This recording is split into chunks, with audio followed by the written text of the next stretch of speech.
para sa Pilipinas nating mahal, every 10:30 in the morning to 12:30 in the afternoon, Monday to Friday. Nag-announce ba?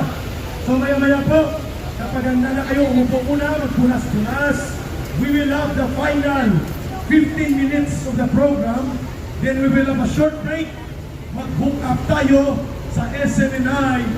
Tuloy-tuloy na coverage ng bayan sa paglaban at pagtindig sa kabulukan at kalahasan ng gobyerno ni Marcos Jr.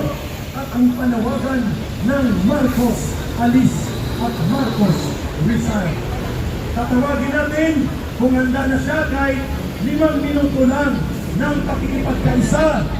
Ipanawagan muna natin, mga kababayan, kinukumpirma niya sa Facebook post na ang gobyerno at si Marcos ay pinupugaran ng mga adiktos.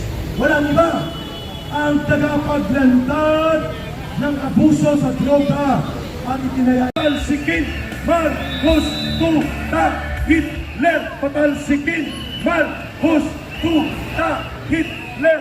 Diktador! Patalsikin Marcos tuta Hitler! Diktador! Patalsikin Marcos tuta Diktador! Patalsikin!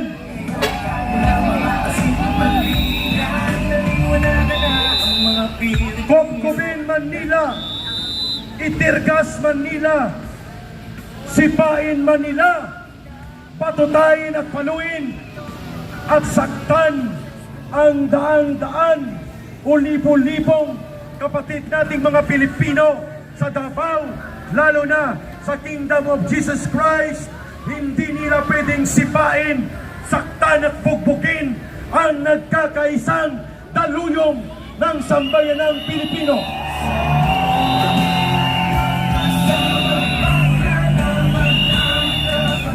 Bayan, bayan, bayan ko, di patapos ang laban mo. Gobyernong manloloko, tutulan mo, patalsikin mo. Mas may boses, mas may buhay. Bayan, bayan, bayan ko, di patapos ang laban mo. Gobyernong magnanakaw,